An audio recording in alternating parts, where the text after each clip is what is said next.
The fluorescent lights of Mercer Holdings hummed their constant note, a sound I'd stopped hearing consciously 3 years ago, but that still managed to trigger the beginning of every headache. My fingers moved across the keyboard with the mechanical precision of someone who'd typed the same report so many times they could do it blindfolded. Client portfolio updates, quarterly projections, meeting schedules that shifted like sand every time Gabriel Freire decided his priorities had changed. I shifted in my ergonomic chair, a luxury that felt less luxurious when you spent 12 hours a day in it, and felt the familiar pressure low in my abdomen. Not pain exactly, more like a persistent reminder that my body wasn't entirely my own anymore. 3 weeks since the test. 3 weeks of hiding morning sickness behind closed bathroom doors and covering dark circles with concealer that never quite matched my skin tone. The carpet beneath my desk was a deep charcoal gray, chosen by some interior designer who'd probably been paid more for selecting it than I made in 6 months.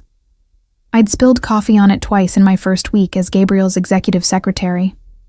Both times, I'd stayed late scrubbing the stain myself, rather than let building maintenance report it. That instinct to fix my own mistakes before anyone noticed had served me well in this position. "Helena, are you listening?" Gisella's voice pulled me back to the present. She perched on the edge of my desk, her navy pencil skirt perfectly pressed despite it being nearly 6 in the evening. Gisella had worked in accounts for 5 years and somehow maintained the appearance of someone who started her day at 9 and left at 5, rather than the reality of our 8 to 8 existence. "Sorry," I said, pulling my focus back to her face. "What were you saying?" "I was asking if you're feeling better. You've been pale for weeks." Her dark eyes held genuine concern, the kind that made me want to tell her everything and simultaneously run in the opposite direction. "Is it the flu?" I manufactured a smile, the same one I'd been using for 3 weeks. "Just tired. You know how intense it gets before quarter end." She didn't look convinced, but nodded anyway. "Well, don't let Freire work you to death. I know he's demanding, but even he has to understand human limits." I thought of Gabriel's face the morning after our one catastrophic lapse in judgment. The carefully blank expression he'd worn as he'd adjusted his cufflinks and left my apartment without looking back. We'd maintained perfect professional distance ever since, a performance so convincing I sometimes wondered if I'd imagined the whole thing. Except I hadn't. The evidence was currently the size of a lentil bean and growing larger every day. "He's fair," I said, which was true in its way. Gabriel demanded excellence but paid well for it.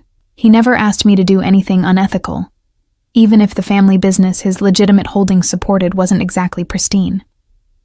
I should finish these reports before he needs them tomorrow. Gisella squeezed my shoulder as she stood. "Take care of yourself, Helena. You're the best secretary this company has ever had. We can't afford to lose you." The irony of her words sat heavy in my chest as she walked away, her heels clicking against the polished floor. I couldn't afford to stay. Not with this secret expanding inside me. Not with Gabriel Freire's child growing in a body that betrayed me more obviously with each passing week. I'd already drafted my resignation letter. It sat in a password-protected folder on my personal laptop at home, revised 17 times until the language struck the perfect balance between professional and final. 2 weeks' notice. A vague reference to pursuing other opportunities. Nothing that would invite questions or require explanations I couldn't give. The office around me had begun its evening transformation. The open floor plan that housed junior staff was emptying out, young analysts and associates, gathering their belongings with the relieved expressions of people escaping confinement. But the executive floor where I worked remained populated. Senior management didn't keep normal hours. Neither did their support staff. Through the glass wall of Gabriel's office, I could see him on a call, his profile sharp against the floor-to-ceiling windows that overlooked the city.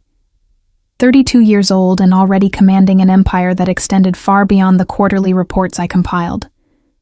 The Freire family had built their wealth through shipping and real estate, or so the official story went. Everyone who worked here long learned not to ask too many questions about the other revenue streams that kept the company profitable even during economic downturns. He gestured as he spoke, his hand cutting through the air with precision. Even from a distance, I could read the tension in his shoulders, the slight forward lean that meant he was negotiating something that mattered. Gabriel never showed emotion in business dealings, but 3 years of observing him had taught me to recognize the micro-expressions that betrayed his true state. My phone buzzed against the desk. A calendar reminder. Doctor's appointment, 8 a.m. tomorrow. The first official prenatal visit. I'd scheduled it at a clinic 3 neighborhoods away from my apartment, and paid cash for the initial consultation, paranoid about insurance records that might somehow find their way back to Gabriel's attention. The nausea that had been my constant companion chose that moment to surge.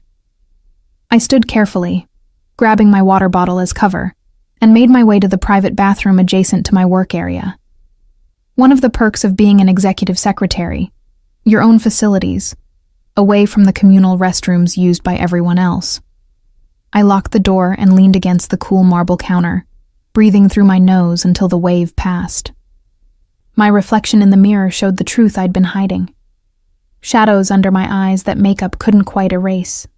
A pallor that spoke of sleepless nights and morning sickness that lasted all day. The faint tightness around my mouth that came from constant vigilance. 25 years old. 3 years of impeccable service to a man who valued competence above all else. One night of spectacular judgment failure that would cost me everything I'd built. I splashed cold water on my wrists, an old trick my grandmother had taught me for nausea, and returned to my desk. The reports wouldn't finish themselves, and I needed Gabriel to have no complaints about my work quality. When I submitted my resignation next week, I wanted him to have no professional cause to question it. The elevator chimed, announcing a late arrival. Chuck Elder Castro emerged, Gabriel's head of security, and the man who knew everything that happened in and around this building. He was built like someone who'd spent years doing physical work, his dark suit tailored to accommodate shoulders that suggested he could break someone in half if required. "Ms. Machado," he said with a nod as he passed my desk, heading directly for Gabriel's office. I returned the greeting and watched as he knocked once before entering. Through the glass, I saw Gabriel end his call and turn his full attention to H.O. Calder. They spoke for several minutes, Gabriel's expression growing darker with whatever information was being delivered. Then Gabriel's eyes found me through the glass wall. The look lasted only a second before he returned his attention to Ho Calder. But it was enough. Something in that glance held a knowledge that made my stomach drop. Ho Calder left the office, offering me a small smile as he passed that felt almost sympathetic. I forced my attention back to my screen, trying to ignore the sudden racing of my pulse. It meant nothing. Gabriel looked at me dozens of times a day. This was no different. Except it was. My desk phone rang, the internal line. Gabriel's direct extension. "Helena, my office, please." No preamble, no explanation. Just the expectation that I would comply immediately, the way I always did. I saved my work and stood, smoothing down my black sheath dress, chosen specifically this morning because it still fit without clinging to the slight changes in my body. The walk to his office felt longer than usual, each step carrying me closer to something I couldn't name but instinctively feared. Gabriel stood by the windows when I entered, his back to me, hands in his pockets. The evening sun cast him in silhouette, making it impossible to read his expression. "Close the door," he said without turning. I did. The soft click of the latch impossibly loud in the suddenly quiet space. "Sit down, Helena." Not Ms. Machado. Helena.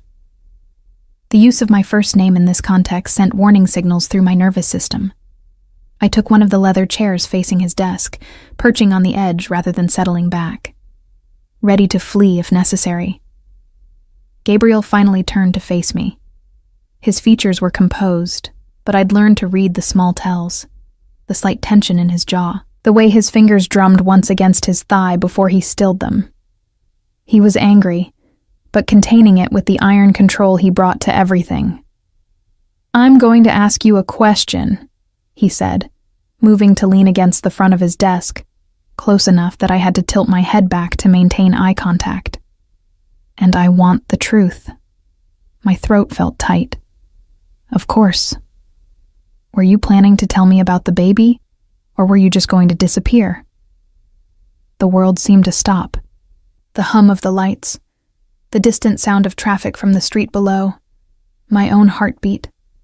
All of it faded into static as his words registered. He knew. "I don't know what you're talking about," I managed, but the lie came out weak even to my own ears. Gabriel's expression didn't change. "H. Calder's job is to know everything that happens in this building and everything that could affect our operations. You've worked here for 3 years, Helena. Did you really think I wouldn't notice when my executive secretary suddenly started avoiding coffee, spending excessive time in the bathroom, and scheduling medical appointments at clinics that don't take insurance?"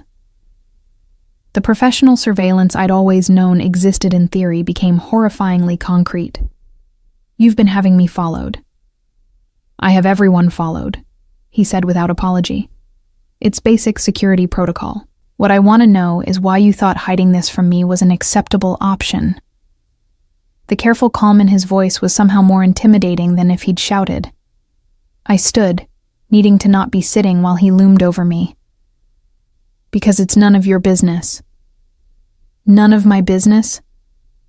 His eyebrow rose fractionally. "You're carrying my child and planning to resign without telling me, and you think that's none of my business?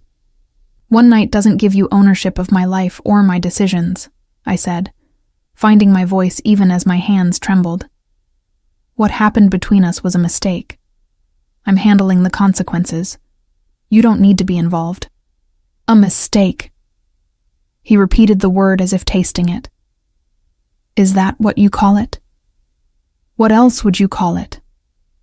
The words came out sharper than intended, 3 weeks of fear and uncertainty finding an outlet. "You're my boss, Gabriel. We crossed a line that should never have been crossed. I'm not going to compound that error by complicating both our lives further." He studied me for a long moment. "You think disappearing protects anyone? My child growing up without knowing their father protects them? You struggling alone protects you?" "I won't be struggling. I have savings. I'll find another position." "Where?" he interrupted. "What company will hire a pregnant woman who just resigned from her previous position without explanation? What reference will I give that doesn't raise questions?" The practical reality of my situation, which I'd been avoiding thinking about too directly, crystallized with his words. "You'd sabotage my career?" "I'd tell the truth, that you were an exemplary employee who left for personal reasons I wasn't at liberty to discuss, which would make any hiring manager assume the worst." He moved closer, close enough that I could smell his cologne, something subtle and expensive that I'd been trying not to notice for 3 years.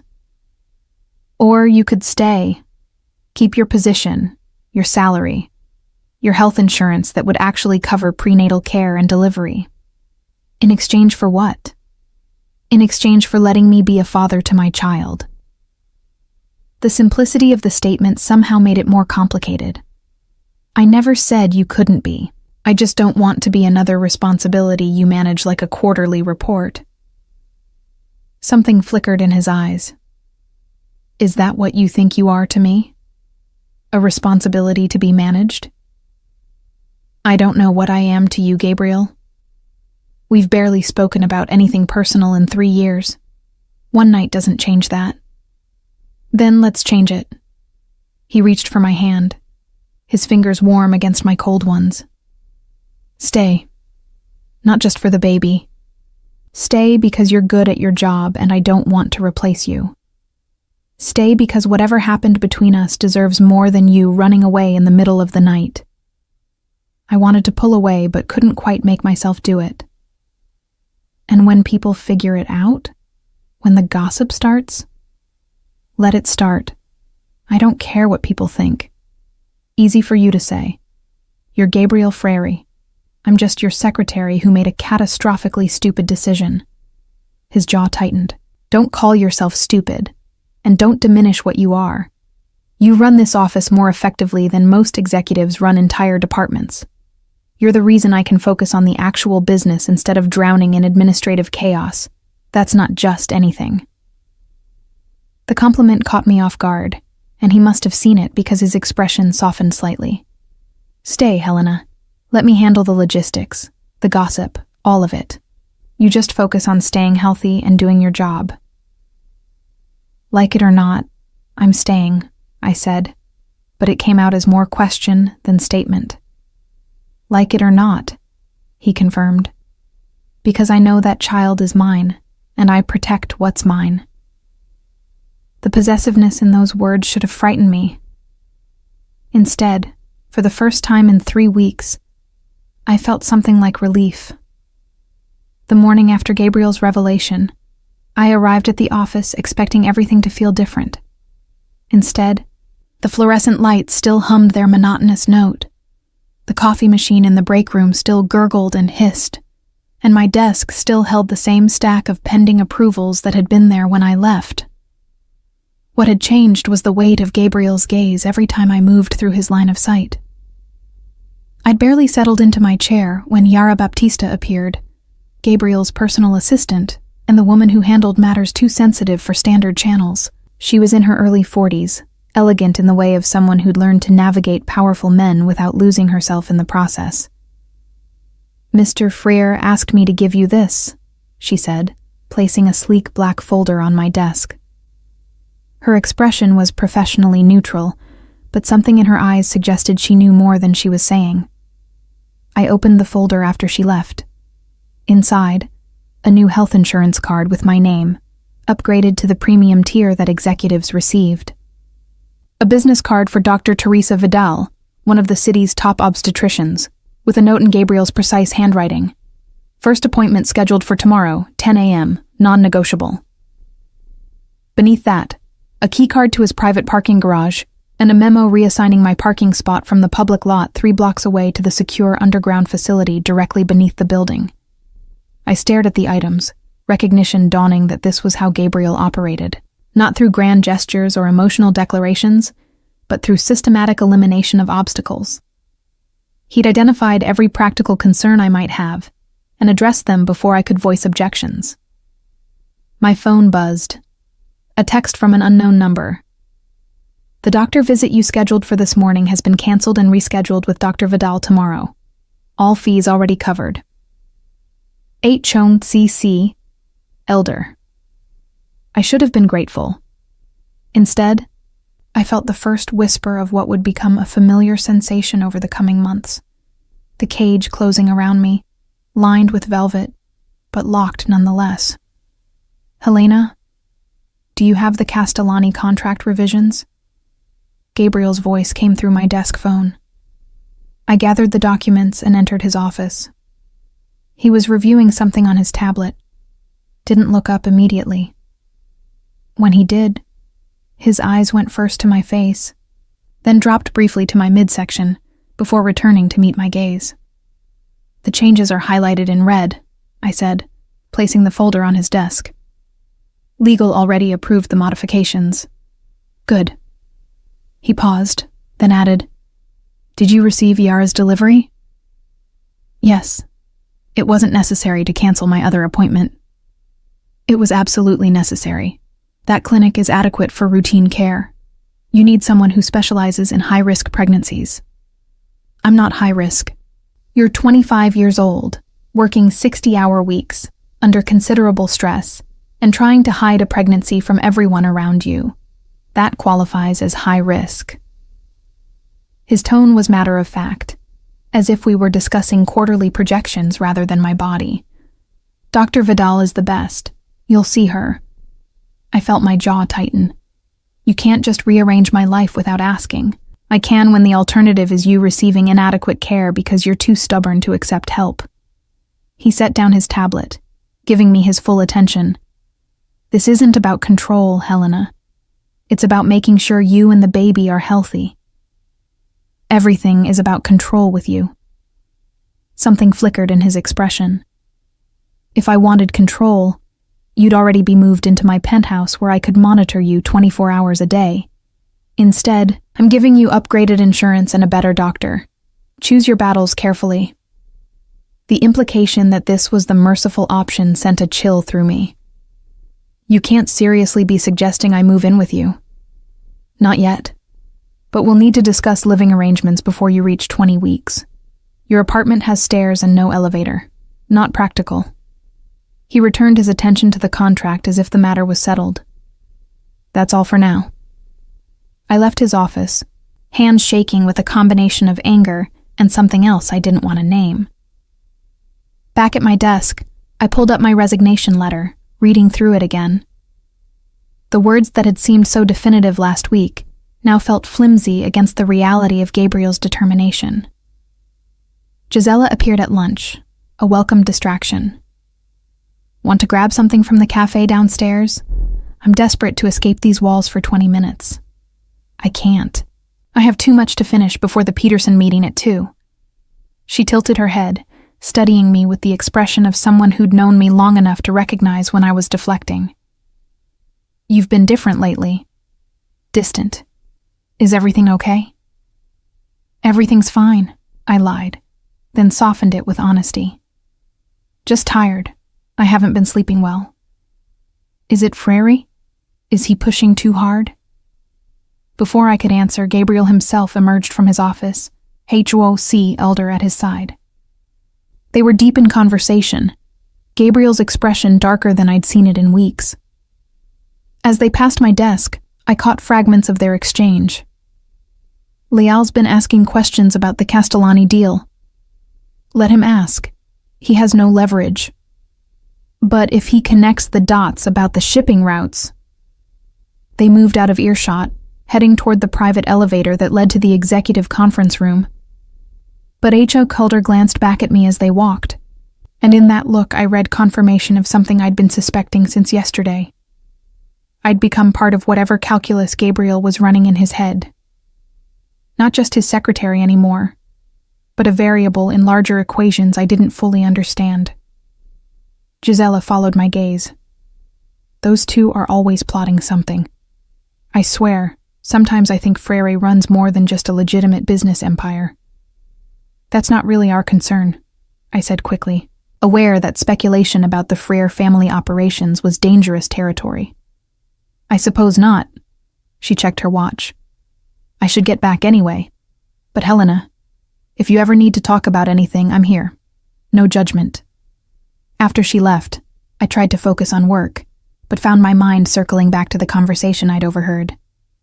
Guilherme Leal was one of Gabriel's primary business rivals, a man whose legitimate holdings masked operations that made the Frere family look positively ethical by comparison. If Leal was sniffing around the Castellani deal. My phone buzzed again. Another text from Hawonsi Elder. "Mr. Frere requests you join him in conference room A immediately." I saved my work and took the private elevator up. The executive conference room occupied half of the top floor, with windows on 3 sides offering panoramic city views. Gabriel stood at the far end, arms crossed, staring out at the skyline. Haakolder was positioned by the door, his presence somehow making the massive space feel smaller. "Close the door," Gabriel said, without turning. I did. The heavy door sealed with a soft click, and suddenly the ambient noise of the building disappeared entirely. Soundproof. Of course it was. HOC Elder has information you need to hear, Gabriel said, finally facing me. Tell her. HOC Elder's expression was apologetic but firm. Guilherme Leal has been conducting surveillance on Mr. Frere's known associates. As of 3 days ago, that surveillance expanded to include you. The words took a moment to register. Me? Why would he? Because you're close to Gabriel, HAOC Elder interrupted gently. To someone like Leal, anyone in proximity to his rivals is a potential pressure point. He doesn't know about the pregnancy yet, but he knows you're important to Gabriel's operations. I'm his secretary. That's not exactly classified information. You're more than that, Gabriel said quietly.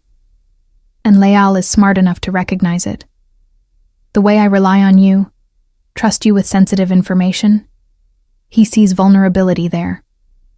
I felt cold despite the climate-controlled room. What kind of surveillance? Monitoring your movements, your communications, your financial transactions. Standard intelligence gathering. HOC Elder pulled out his tablet, showing me a series of photographs. Me leaving my apartment building, entering the office, walking to the clinic I'd visited last week. The clinic. If he has people following me to medical appointments. I couldn't finish the sentence.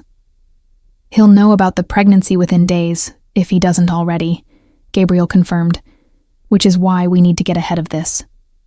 Get ahead of how? Gabriel exchanged a look with H.O. Calder that spoke of decisions already made.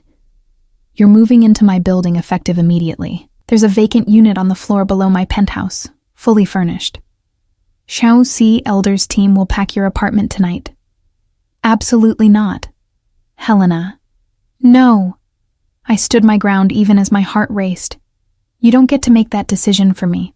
I appreciate the warning, but I'm not moving just because some business rival is being nosy. This isn't nosiness, Gabriel said, his voice hardening. Guilherme Leal is dangerous. He's suspected in 3 disappearances of people who got in his way. I won't have you or our child become pressure points he can exploit. Then tell him the truth, make it public, remove the leverage. I'm not ready to do that yet. Why not? He was silent for a long moment. Because once it's public, everything changes. The board will have questions. Shareholders will have concerns. Every business opponent I have will view you and the baby as acceptable casualties in their wars with me, as opposed to now, where I'm just a secret casualty waiting to happen. His jaw tightened. You're not a casualty. You're under my protection. Protection I didn't ask for and don't want. Nevertheless, you have it. He moved closer, his presence overwhelming in the way it always was when he dropped the professional veneer. I'm not giving you a choice on this, Helena. You're moving tonight. You can fight me on the details, but not on the fact of it. I wanted to argue, to tell him exactly where he could put his high-handed decisions. But I looked at the photographs again, saw myself captured in moments I'd thought were private, and felt the first real curl of fear. The apartment, I said finally. I keep my own space. You don't have a key, and I don't have to report my comings and goings. Agreed, with one modification. Schickelder's team monitors the building security. If you leave, they need to know where you're going.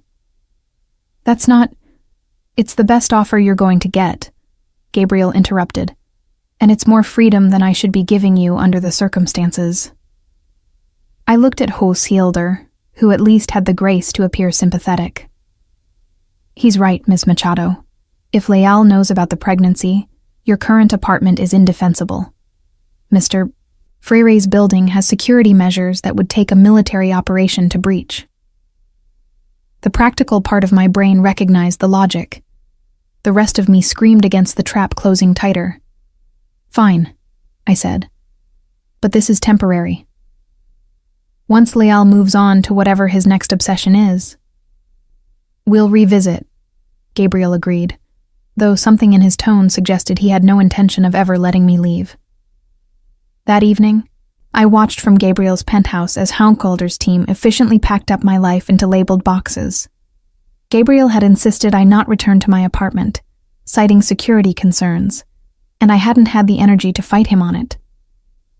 Your apartment is 3 floors down, he said, handing me a keycard. 2100. It's similar layout to this one, but the second bedroom is set up as an office currently. Currently, I repeated. You mean until it becomes a nursery? That's still months away. He moved to the windows, hands in his pockets. Helena, I know this isn't what you wanted, but I need you to understand that I'm not doing this to control you. I'm doing this because the alternative is unacceptable.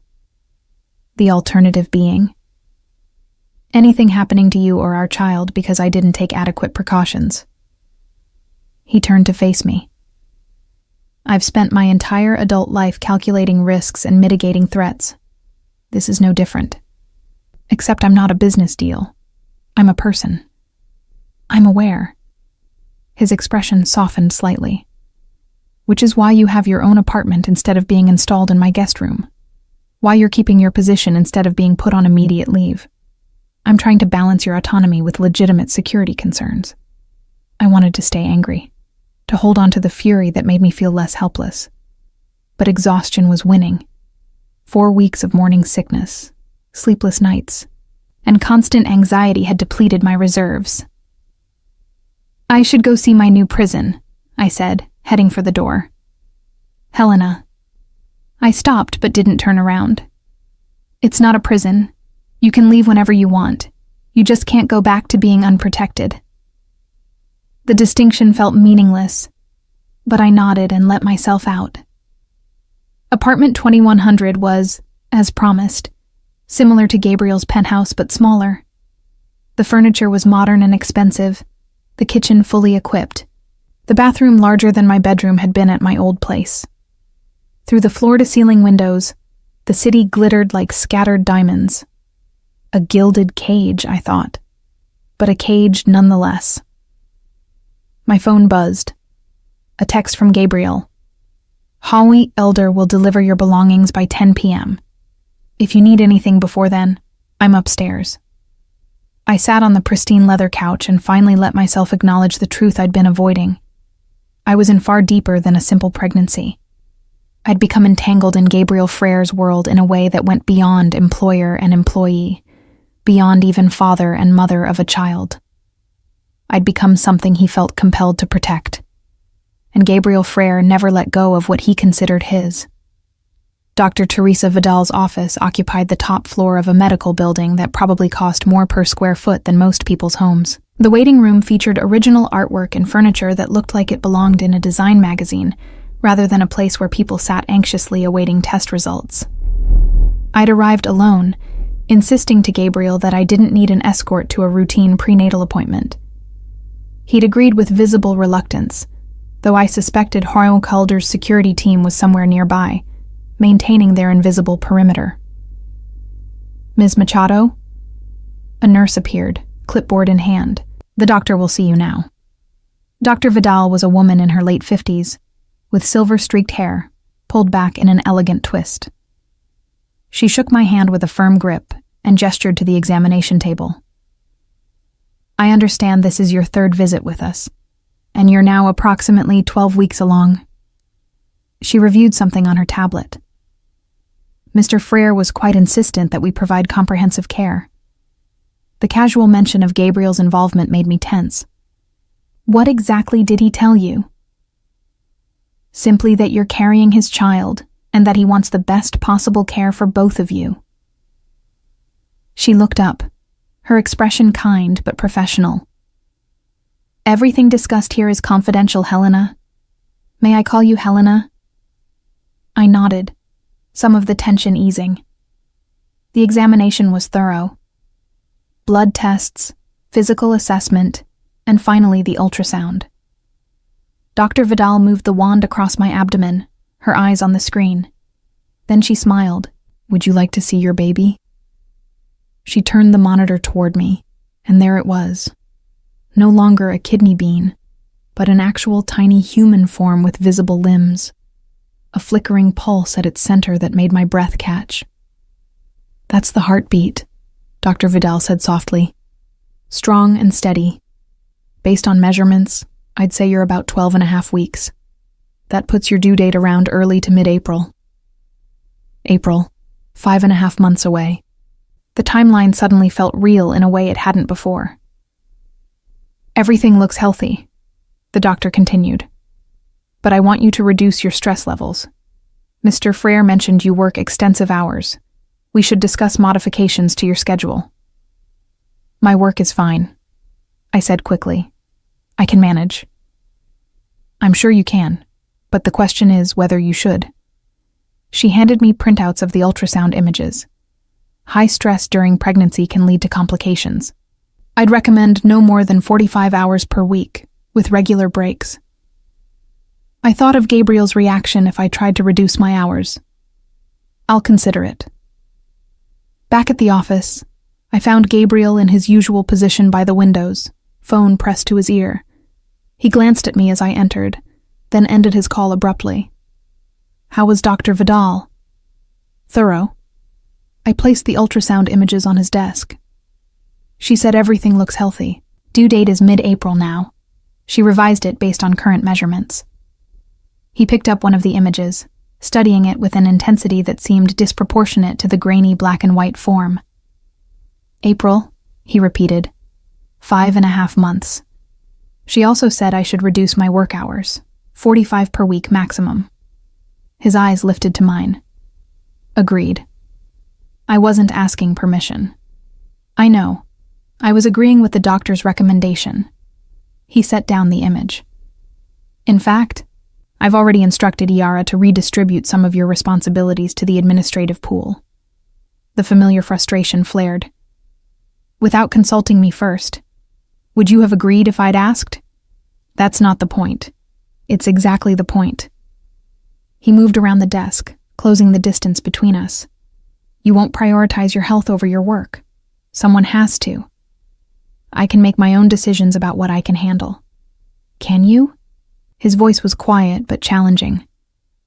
Because from where I stand, you've been running yourself into the ground for 6 weeks, trying to prove you can do everything alone. That stubbornness might work when it's just you, but it's not anymore. The words hit harder than they should have. I looked away, focusing on the city beyond the windows, rather than his too perceptive gaze. Helena. He waited until I met his eyes again. I know you're angry about how this happened, how I found out, the security, the apartment, all of it. But my priority is keeping you and the baby safe and healthy. If that makes me controlling, I can live with that. Easy to say when you're the one doing the controlling. Is it really about control? Or is it about the fact that you've been independent for so long that accepting help feels like weakness? The accuracy of his observation made me want to throw something. Instead, I crossed my arms. I don't need psychoanalysis from my boss. I'm not just your boss anymore. Then what are you? The question hung between us. Gabriel was silent for a long moment, his expression unreadable. I don't know, he finally said. That's what we need to figure out. He gestured to the leather chairs by his desk. I sat, and he took the one across from me rather than retreating behind his desk. The informality of the arrangement felt deliberate. Tell me about the first time we met, he said. The unexpected question threw me. What does that have to do with anything? Humor me. I thought back to 3 years ago, my first day as his executive secretary. You were in the middle of acquisitions negotiations. You barely looked at me, just told me what you needed done and expected me to figure out how to do it. You did. Faster and more efficiently than any of the 3 secretaries I'd had before you. A slight smile touched his lips. I remember thinking you were either brilliant or foolhardy to reorganize my entire filing system within the first week. It was a mess. Color coding by urgency made more sense than alphabetical. It did. Just like your suggestion to consolidate the morning briefings into a single digital report instead of 4 separate documents. He leaned forward.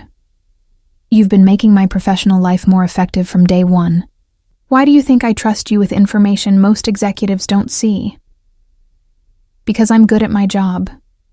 Because you're essential to how I operate. You anticipate what I need before I ask for it.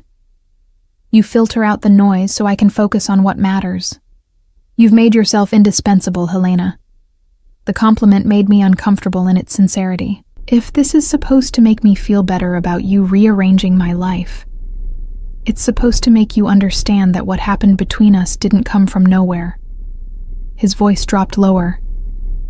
I've been aware of you for 3 years. Not just as an employee, but as a woman who challenges me in ways no one else does. The night we spent together wasn't a random mistake. It was something I'd been thinking about far longer than I should have. My breath caught. You never showed any sign because you worked for me, because I knew the moment I acted on it, everything would change. He held my gaze. But it did change. And now we're here, and I'm trying to figure out how to be what you need while being what our child needs. What I need is autonomy, the freedom to make my own choices. Even when those choices put you at risk, they're still my choices to make. He considered this. What if we make an agreement? Clear boundaries for what's negotiable and what isn't. I hadn't expected that. You're offering to negotiate? Within reason. I won't compromise on your safety or the baby's health, but other aspects we can discuss. It was more than I'd expected from a man who was used to absolute authority. I want to keep working. Full duties, not some reduced role that makes me feel useless. 45 hours maximum, and you work from home 1 day a week. 2 days in office, 3 remote, I countered. 4 days in office, 1 remote, and you take a full hour for lunch instead of eating at your desk. I wanted to argue, but the compromise was better than I'd hoped for. Fine, and I keep my apartment. No timeline on moving into yours.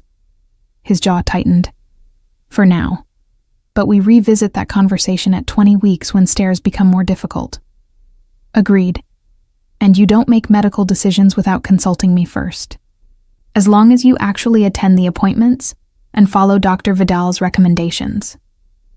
I'm not a child, Gabriel. I know exactly what you are. The heat in his voice caught me off guard. You're stubborn, brilliant, infuriating, and carrying my child, which makes you the most important person in my life right now, whether you want that responsibility or not. The declaration left me speechless. Gabriel stood, moving back to the windows as if needing distance from his own words.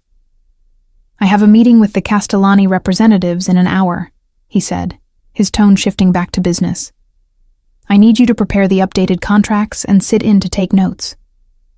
The abrupt return to professional matters was almost a relief. Of course. I started to leave, but his voice stopped me at the door. Helena, that night. He paused, choosing his words carefully. I don't regret it. I know I should, given the complications it's caused, but I don't. I didn't know how to respond, so I simply nodded and left. The Castellani meeting lasted 3 hours, a tedious negotiation over shipping routes and import fees that I documented with mechanical precision. But throughout it all, I was hyper-aware of Gabriel across the conference table, the way he commanded the room without raising his voice, the subtle tells when he was about to make a counteroffer, the brief glances he sent my direction to ensure I was capturing specific details. We'd fallen into these patterns over 3 years, a professional synchronicity that required no discussion. But now that synchronicity felt charged with meaning, beyond mere efficiency. When the meeting finally ended, and the Castellani representatives departed, Gabriel loosened his tie with visible relief. They're going to agree to the revised terms, he said, probably by Friday. How can you be sure? Because they need our infrastructure more than we need their products. They're posturing to save face, but the math only works one way. He began gathering documents. Good notes, especially catching the discrepancy in their tonnage calculations. They were hoping you wouldn't notice the numbers didn't match across the different documents. I wasn't looking that closely. You were. He met my eyes. See? Essential. The word felt weighted with more than professional appreciation. Back at my desk, I pulled up my personal email and found a message from Gisela. Wine bar after work? You look like you need to decompress. I wanted to say yes, to spend an evening being normal instead of navigating the complicated reality my life had become. But wine was off the table, and Gisela was too perceptive not to notice if I ordered sparkling water while she drank. I was typing a polite decline when my phone buzzed with a text from Ha Aoin Si, elder. Update on Leal's situation. He's made contact with former employee Maria Torres, attempting to gather information about Mr. Frere's personal life. Be advised. Maria Torres had left the company 6 months ago under circumstances that were never fully explained. She'd been in accounting, had access to records that might reveal patterns in Gabriel's operations. I forwarded the message to Gabriel and watched through his office window as he read it. His expression darkened immediately. He made a phone call, his free hand clenched into a fist at his side. When he emerged 5 minutes later, his face was carefully blank again. I need to handle something. I'll be out of the office for the rest of the day. If anything urgent comes up, call Jaime C. Elder. Is everything all right? It will be. He paused by my desk. Stay in the building until I get back. Don't leave without security. Gabriel, please, Helena. Just this once, don't fight me on it. The genuine concern in his voice made me nod. He left, Shishu Elder falling into step beside him, and I was alone with my thoughts, and the uncomfortable awareness that the dangers Gabriel was protecting me from were very real. I worked through the evening, the office gradually emptying around me. By 8 p.m., I was one of 3 people left on the floor. My phone buzzed with another text, this time from Gabriel. Going to be later than expected. Dimitri is parked in the garage. He'll take you home when you're ready. Home. He meant his building, the apartment 3 floors below his penthouse. The place that was supposed to be temporary, but felt increasingly permanent with each passing day. I packed up my belongings and took the elevator down to the parking garage. Dimitri, one of HOC Elder's team, stood beside a black sedan. He opened the door without a word, and I slid into the back seat. The drive to Gabriel's building took 12 minutes. Dimitri escorted me to the elevator, punched in the security code, and waited until the doors closed before returning to the car. In apartment 2100, I kicked off my heels and moved to the windows. The city spread below, thousands of lights in the darkness. Somewhere out there, Gabriel was handling whatever threat Guilherme Leal represented, making decisions, taking actions I would never fully know about. My phone buzzed again, this time an unknown number. You're making a mistake trusting Gabriel Freire. Ask him what really happened to Maria Torres. I stared at the message, my heart racing, then deleted it without responding. But sleep didn't come easy that night. At 16 weeks, the pregnancy could no longer be hidden. My body had transformed in ways that no amount of strategic clothing could disguise. The small bump had become pronounced, my breasts had swelled 2 cup sizes, and my face had taken on that fullness everyone politely called glowing.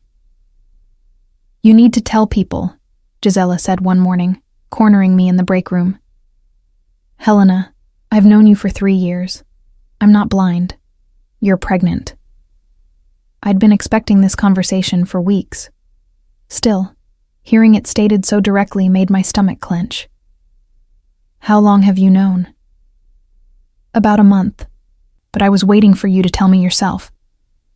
She touched my arm gently. Is everything okay? The father?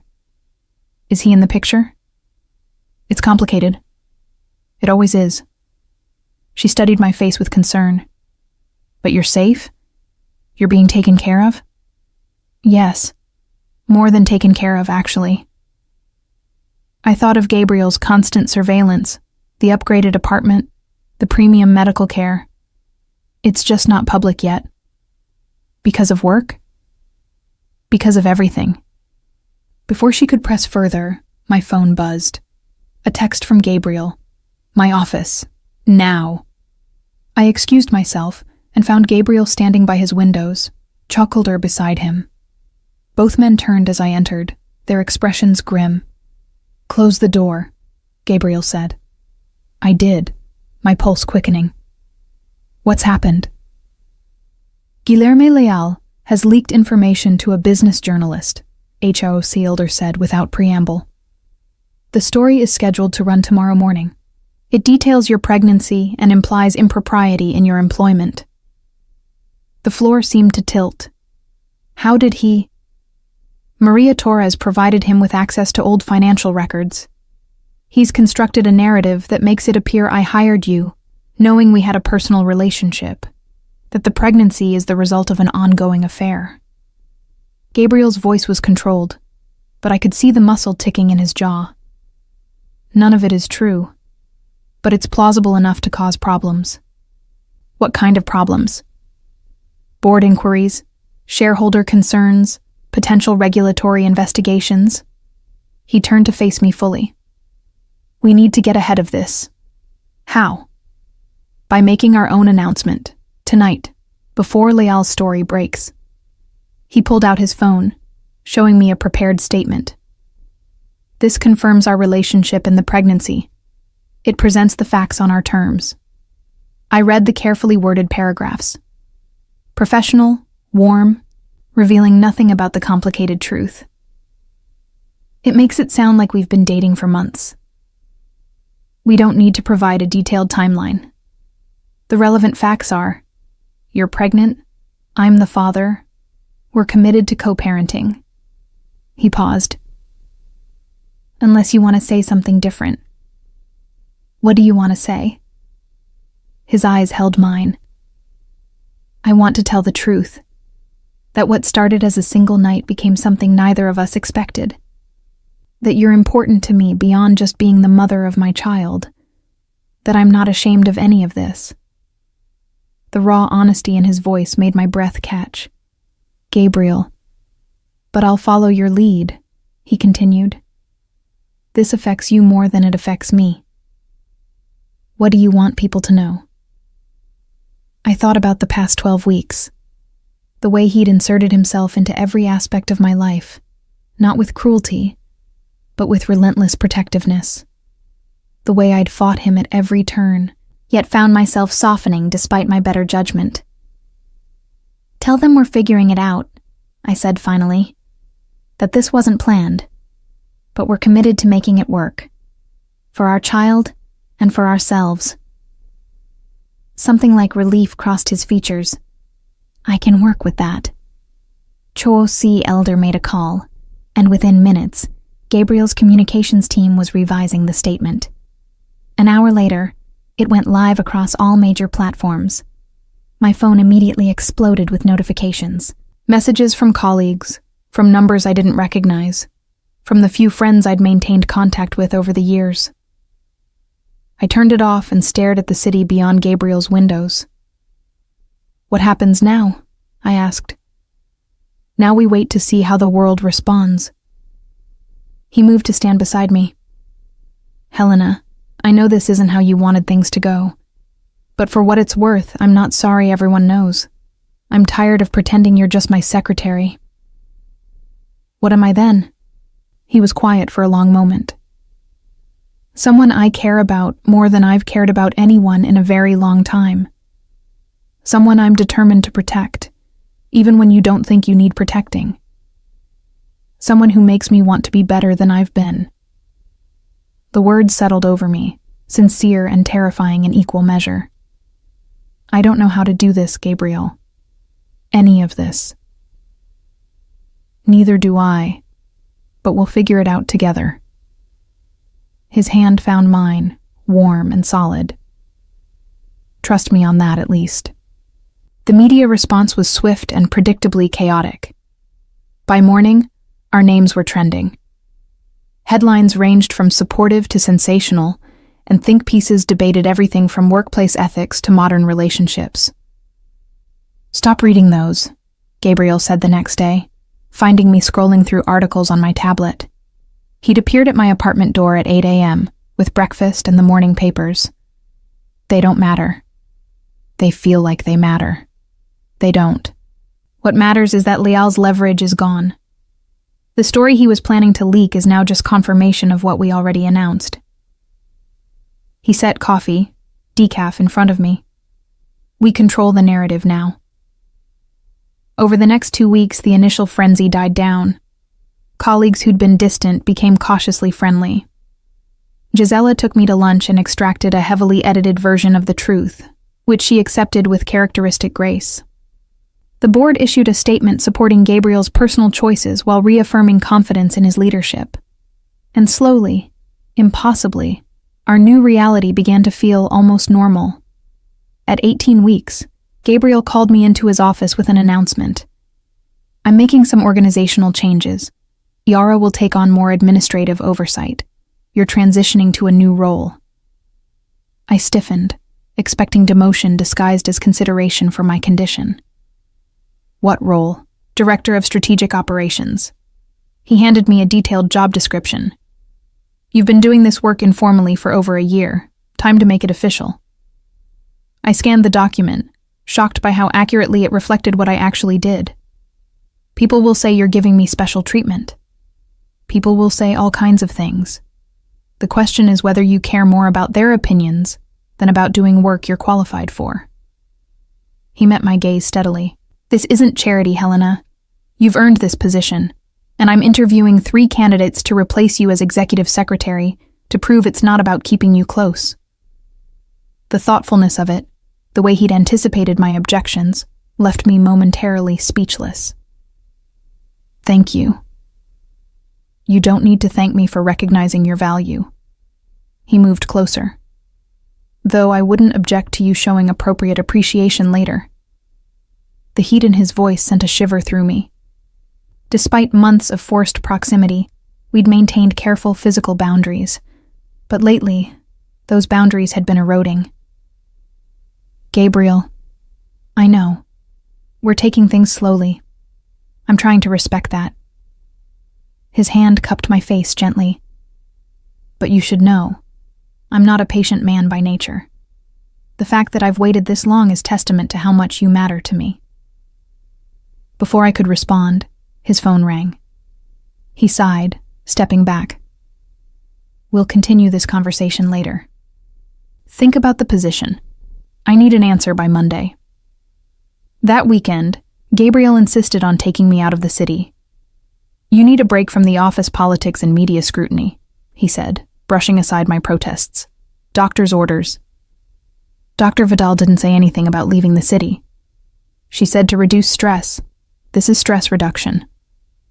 We drove to a property he owned in the Catskills, a modern glass and stone house built into a hillside, surrounded by winter bare trees and stunning views. The same place we'd fled to during the Leal crisis, but this time the atmosphere was entirely different. No security teams, no immediate threats, just us and the quiet of the mountains. This place is beautiful, I said, standing at the floor-to-ceiling windows that overlooked the valley. It's peaceful. That's why I bought it. He came to stand beside me, close but not touching. I needed somewhere away from everything, somewhere that felt separate from all the complications. And you brought me here. I brought you here because you're not a complication, Helena. You're the only uncomplicated thing in my life. He turned to face me. With you, I don't have to calculate every word, every action. I can just be. The vulnerability in his admission made my heart ache. I don't think anyone's ever said something like that to me before. Then they were fools. That night, after dinner and quiet conversation by the fire, Gabriel walked me to the guest room where I'd stayed during our previous visit. But this time, when he said goodnight, his hand lingered on my face. Helena, he said softly, I need you to know, whatever happens between us, however this evolves, I'm committed to you and our child. That's not negotiable. I know. Do you? His thumb brushed across my cheekbone. Because sometimes I think you're still waiting for me to change my mind, to decide this is too complicated and walk away. The thought has crossed my mind. It shouldn't. I don't walk away from what's mine. He caught the objection forming on my lips and smiled slightly. I know, you're not a possession, but you are mine in every way that matters, and I'm yours if you want me. The question hung in the air between us. Did I want him? This complicated, controlling, surprisingly tender man who'd rearranged my entire life. I'm scared, I admitted, of how much I'm starting to want this. Want you. Good. I've been terrified for weeks. He leaned in slowly, giving me time to pull away. When I didn't, his lips met mine in a kiss that started gentle, but deepened quickly, months of restraint finally breaking. When we finally parted, both breathing hard, he rested his forehead against mine. Stay with me tonight, not just in the guest room. With me. Gabriel? Just asleep. I just want to hold you. His voice dropped lower. Please. I should have said no. Should have maintained the boundaries that had kept this situation manageable. Instead, I nodded. His room was masculine and comfortable, dominated by a massive bed facing more floor-to-ceiling windows. He lent me a t-shirt to sleep in, and when we finally lay down, he pulled me against him, my back to his chest, his arm draped protectively over my growing belly. This okay? He murmured against my hair. Yeah, this is okay. I felt him relax, his breathing gradually evening out, and for the first time in months, I slept deeply, dreamlessly, safe in the arms of a man I was slowly, terrifyingly falling in love with. At 24 weeks, the baby's movements had become impossible to ignore. Strong kicks and rolls that Gabriel felt with wonder every time his hand rested on my stomach, which was increasingly often.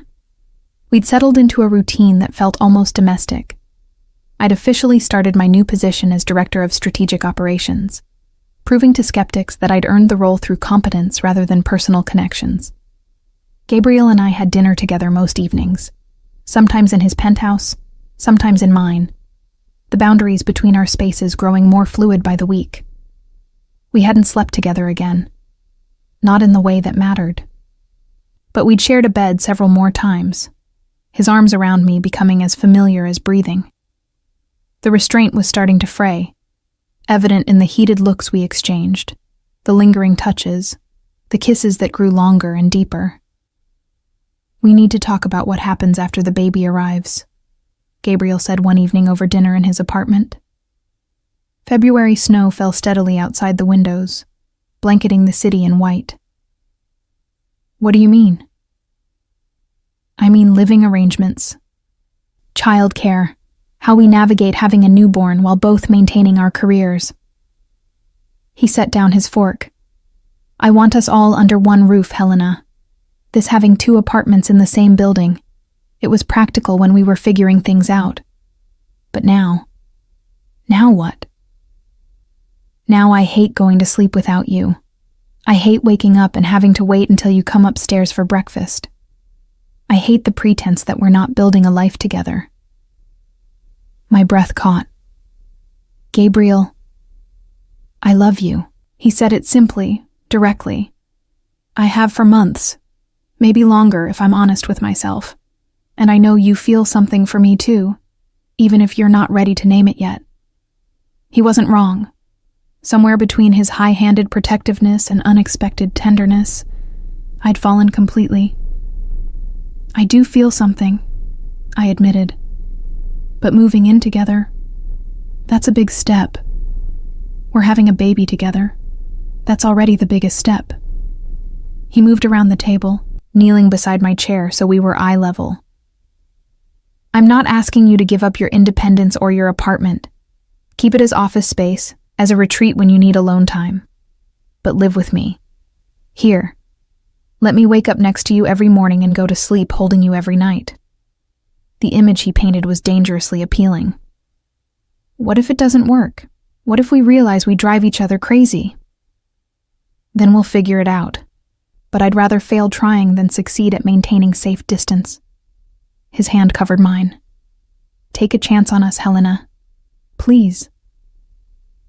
I looked at this man who'd fought me at every turn, who'd protected me against my will, who'd slowly, inevitably become essential to my happiness. Okay. Relief flooded his features. Okay, I'll move in. But I'm keeping my apartment as office space, and when you're being impossibly controlling, I reserve the right to retreat there. Deal. He stood, pulling me up with him, and kissed me thoroughly. When? After the baby arrives. I want to be settled in one place before that chaos begins. Acceptable. His hands cradled my face. Have I mentioned lately that you're the most remarkable woman I've ever known? You might have implied it once or twice. Well, it bears repeating. That night, I finally gave in to the tension that had been building for months. No more restraint, no more boundaries. Just us, finally admitting what we both wanted. The next morning, I woke in Gabriel's arms in his bed. Our bed now, I supposed, and felt something settle into place. This complicated, unconventional relationship had somehow become the most real thing in my life. "Good morning," he murmured, his hand already moving to my belly where the baby was doing morning gymnastics. "Morning." I turned to face him. No regrets? About last night? Not even remotely. He kissed me softly. About any of this? Never. The peace lasted 3 more weeks. At 27 weeks, H.O. Coulter appeared at the office with news that made Gabriel's expression go dangerously blank. Guilherme Leal had made bail. How? I demanded, fear flooding through me. I thought he was being held without bail. His legal team found a technicality. Judge granted bail on condition he surrender his passport and wear a monitor. Charo C. Elder's jaw tightened. He made his first call to a known associate. Meaning he's planning something, Gabriel finished. He turned to me. You're going home. Now. Gabriel.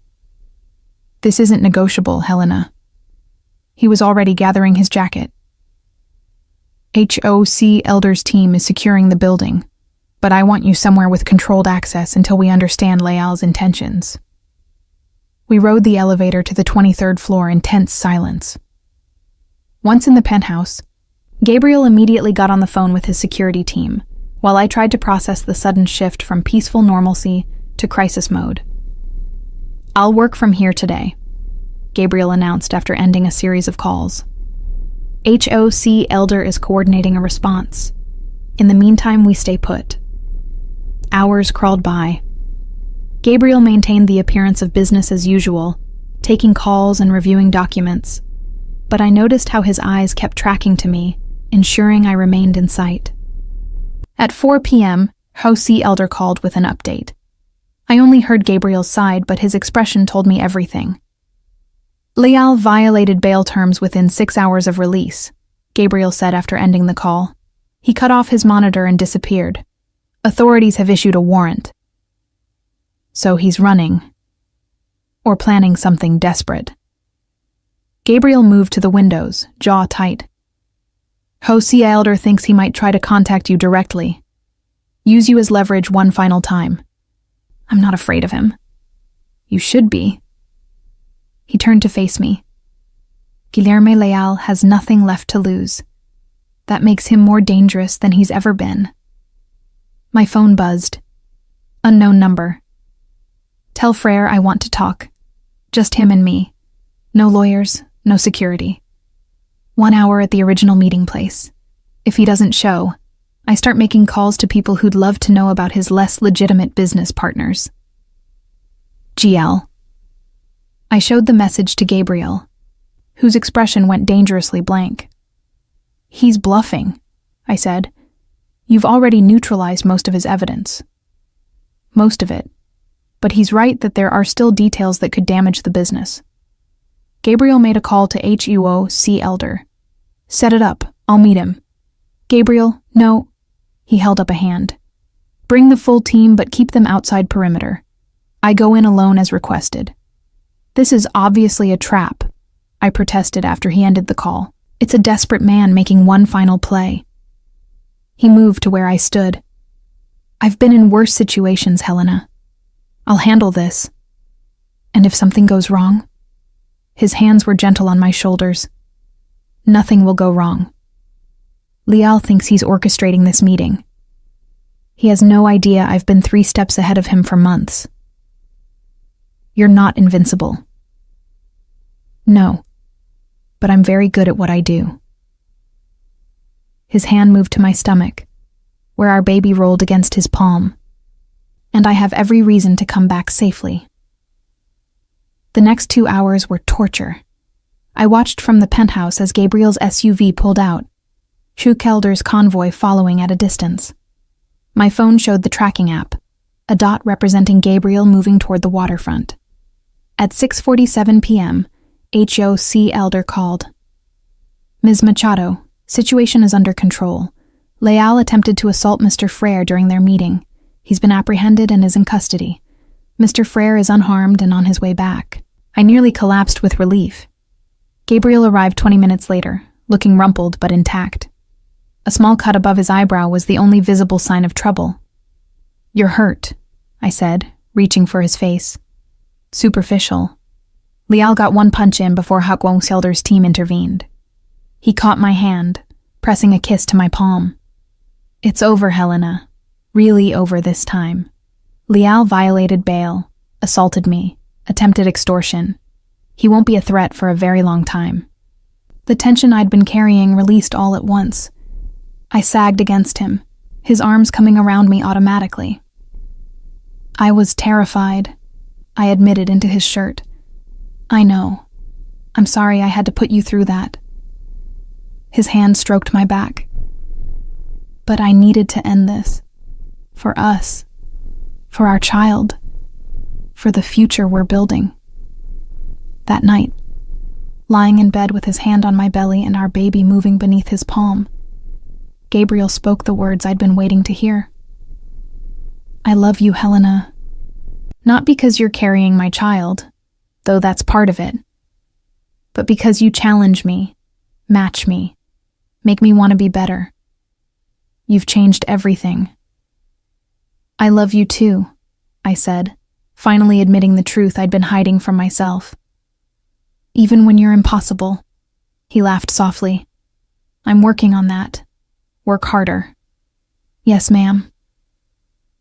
At 32 weeks, pregnancy had transformed from an abstract concept into a physical reality that dominated every aspect of my existence. My belly had grown to the point where I could no longer see my feet. Sleep came in fragmented intervals interrupted by bathroom trips and the baby's acrobatic performances. And despite Dr. Vidal's assurances that everything was progressing normally, the approaching due date filled me with equal parts anticipation and terror.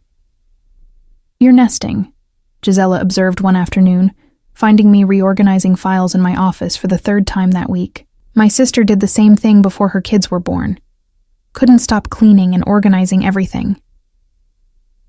I just want to have everything in order before I go on leave, I said, though she wasn't wrong. The compulsion to prepare, to control what little I could control, had become overwhelming. When's your last day? 2 weeks. April 10th. The baby's due April 15th, but Dr. Vidal said first babies often come late. I touched my belly where a foot pressed insistently against my ribs, though this one seems impatient. And after? Are you coming back? It was a question I'd been avoiding. Gabriel and I had discussed it extensively. He'd made it clear I could take as much time as I needed, that my position would be waiting whenever I was ready to return. But the reality of balancing motherhood with a demanding career felt impossibly complex. I don't know yet, I admitted. Ask me again in 6 months. That evening, Gabriel found me in the nursery we'd set up in what had been his home office. I'd officially moved into the penthouse 2 weeks ago, my apartment on the 20th floor now serving as the office space we'd agreed upon. The transition had been surprisingly easy. Most of my belongings had already migrated upward over the months of shared dinners and overnight stays. You've rearranged the stuffed animals again, he observed, leaning against the doorframe. The elephant looked better by the window. The elephant looked fine where it was. He moved behind me, his arms encircling my waist, or what remained of it, his hands resting on my belly. You're anxious. I'm terrified, I corrected. In less than 3 weeks, we're going to be responsible for an actual human being. What if we're terrible at it? Then we'll figure it out together. Like we've figured out everything else. His lips found the sensitive spot below my ear. You're going to be an amazing mother, Helena. How can you be so sure? Because I've watched you for 3 years. You're organized, competent, fiercely protective of what matters to you. And this baby already matters more than anything. He turned me to face him. We're going to make mistakes. Probably a lot of them, but we'll make them together. The certainty in his voice steadied something inside me. When did you get so wise? I've always been wise. You're just finally recognizing it. I laughed despite myself.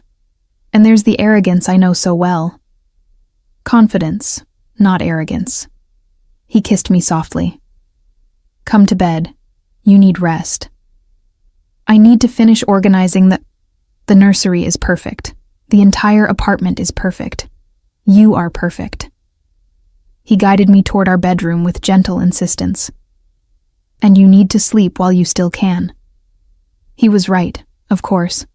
Once in bed, with his solid warmth behind me and his hand making slow circles on my belly, exhaustion finally overcame anxiety. 2 weeks later, on April 10th, my planned last day before maternity leave, everything changed. I was in a meeting with the acquisitions team when the first contraction hit.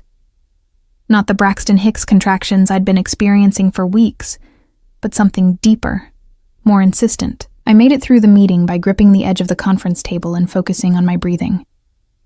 Helena, are you all right? Asked James, one of the analysts. You look pale. Fine, just tired. Another contraction, stronger this time. I checked my watch. 8 minutes since the last one. Actually, I think I need to leave early. I made it back to my office and called Gabriel, who was in a client meeting downtown. Don't panic, but I think I'm in labor. How far apart are the contractions? About 7 minutes now. I'm on my way. Call Dr. Vidal and tell her we're coming in. And Helena? His voice softened. Breathe. You've got this. Dr. Vidal examined me in her office and confirmed what I already suspected. You're 3 centimeters dilated and the contractions are regular. This is early labor. It could still be several hours before active labor begins. She smiled kindly. Why don't you go home, rest if you can, and come to the hospital when contractions are 5 minutes apart, or your water breaks. Home now meant Gabriel's penthouse. We rode the elevator up in tense silence, Gabriel's hand never leaving the small of my back. Shaoxi Elder had already been notified and had alerted the security team at the hospital where we'd be delivering. This is really happening, I said, as another contraction gripped me. This is really happening, Gabriel confirmed, guiding me to the couch. What do you need? I don't know. The books all say different things about early labor. Walk around, rest, eat light foods, don't eat. I trailed off as another contraction built. I think I just need you here. I'm not going anywhere. The next 6 hours passed in a blur of increasing intensity. Contractions grew stronger and closer together. Gabriel timed them with focused precision, helped me through breathing exercises, and never once left my side. By 10 p.m., they were 5 minutes apart. Time to go, he said, already calling for the car. The hospital's private maternity ward was everything Gabriel's resources could provide. A spacious room that looked more like a luxury hotel suite than a medical facility, with equipment discreetly hidden behind elegant cabinetry. Dr. Vidal arrived shortly after we did, examining me with practiced efficiency. 7 centimeters, she announced. You're doing beautifully. Probably another few hours. Those few hours were the longest of my life. Gabriel never left, holding my hand through every contraction, wiping my forehead with cool cloths, murmuring encouragement when I was certain I couldn't do this anymore. I can't, I gasped as another wave of pain crashed over me. Gabriel, I can't. Yes, you can. His voice was steady, anchoring me. You're the strongest person I know. You can do this. At 3:47 a.m. on April 11th, after 22 hours of labor, Hugo Gabriel Freire entered the world with a lusty cry that announced his displeasure at the entire experience. "He's perfect," Dr. Vidal said, placing the tiny, angry bundle on my chest. "Congratulations." I stared down at the wrinkled, red-faced creature who was somehow ours, overwhelmed by a love so fierce it physically hurt. "We made this," I whispered. "We did." Gabriel's voice was thick with emotion I'd never heard from him before.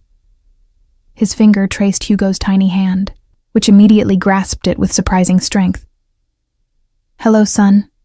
I'm your father." The wonder in his voice, the tears he didn't bother hiding, the way he looked at both of us like we'd hung the moon.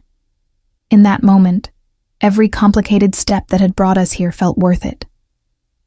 After the medical team completed their assessments and we'd been moved to a recovery room, Gabriel sat carefully on the edge of my bed, Hugo cradled in his arms with surprising natural ease. "He has your nose," he observed. "He has your stubborn chin. Poor kid." He looked up at me, his expression serious. "Thank you, Helena. For him, for us, for giving me a chance when you had every reason not to." "Thank you for not giving me a choice," I said, only half joking. "If you'd asked nicely in the beginning, I probably would have run. I know. That's why I didn't ask." He transferred Hugo back to my arms. "Get some rest. I'll be here when you wake up." "You don't have to stay. You should go home, shower, get actual sleep." "Helena." He cut me off gently. "I'm not leaving. Not tonight. Not ever. Get used to it." I wanted to argue, but exhaustion was winning. With our son against my chest and Gabriel's hand holding mine, I finally let sleep claim me. 3 years later, April Hugo's 3rd birthday party was in full swing in the backyard of the house we'd bought 18 months ago. Not the penthouse. That had been perfect for 2 people building a life together, but a growing family needed space. We'd found a place with a yard, good schools nearby, and enough distance from the city to feel like breathing room. I watched from the patio as Gabriel taught Hugo to kick a soccer ball, both of them laughing when Hugo's enthusiastic kick sent the ball careening into the flower beds. My hand rested on my belly, where our second child, a girl this time, due in 2 months, performed her own acrobatic routine. "They're good together," Gisela observed, appearing beside me with a glass of lemonade. "Gabriel's a natural father." "He is," I agreed, still sometimes surprised by how easily he'd adapted to fatherhood. The same intensity he brought to business, he channeled into being present for Hugo. Bedtime stories, weekend adventures, patient explanations of how things worked. He approached parenting with the same commitment he brought to everything that mattered to him. "And you? No regrets about the unconventional beginning?" I thought about the past 3.5 years, the fear and resistance of those early months, the gradual surrender to something I hadn't known I wanted, the way love had grown in the spaces between control and compromise. "Not a single one," I said honestly. Hugo spotted me and abandoned the soccer ball, running over with arms outstretched. "Mommy, did you see me kick?" "I did. That was impressive." I caught him as he crashed into my legs, lifting him as much as my pregnant belly would allow. Gabriel followed, scooping Hugo up when he saw me struggling. "Careful with Mommy. Your sister needs space, too." "When's she coming?" Hugo asked for the 100th time. "About 2 more months," I said. "That's forever. It'll go faster than you think, buddy," Gabriel said, setting him down.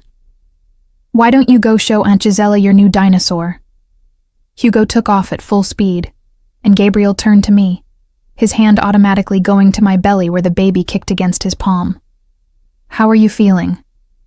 "Tired. Huge. Ready to meet this little one, but also dreading going through labor again." "You'll be amazing, just like last time." He kissed me softly, though maybe this one will come a bit faster than 22 hours. "From your lips to God's ears." That evening, after the party had wound down and Hugo was finally asleep in his bed cluttered with new birthday toys, Gabriel and I sat on the back patio watching the sunset. "Do you ever think about how we started?" I asked. "How angry I was when you wouldn't let me leave." "I think about it all the time." He pulled me closer against his side. "I think about how I had no idea how to handle what I was feeling, so I defaulted to control because that's what I knew. It worked out. It did, but I've learned better ways since then." He was quiet for a moment. "Helena, I need to tell you something." The serious tone made me turn to look at him. "What?" From his pocket, he withdrew a small velvet box. My breath caught. "Before you panic, this isn't what you think." "Not exactly." He opened the box to reveal a simple platinum band. "I'm not asking you to marry me." "You're not?" "I'm asking you to forgive me." His voice was steady, but his eyes held vulnerability I rarely saw. "For how I handled everything at the beginning. For taking away your choices when I should have trusted you to make them. For protecting you in ways that felt more like prison than care. Gabriel, let me finish." He took the ring from the box. "This ring represents a promise. Not that I own you or possess you, but that I choose you. Every day. And that you're free to choose me back, or not. No cages, no control. Just love if you want it." Tears were streaming down my face now. "You're really not asking me to marry you?" "Not unless you want me to." A slight smile touched his lips. "I thought about doing this the traditional way, down on one knee, big romantic gesture. But that's not us. We've never been traditional." He was right about that. Nothing about our relationship had followed conventional paths.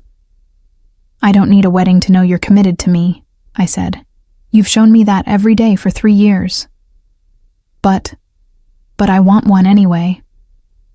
I laughed through my tears. "I want to stand up in front of everyone and choose you publicly. I want Hugo to see that his parents chose each other, even though we started wrong. I want our daughter to know that love doesn't have to be perfect to be real." Hope flared in his eyes. "Is that a yes?" "That's a yes.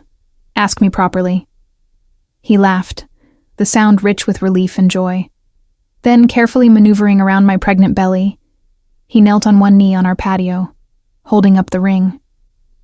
"Helena Machado, mother of my children, love of my life, woman who challenges me every single day.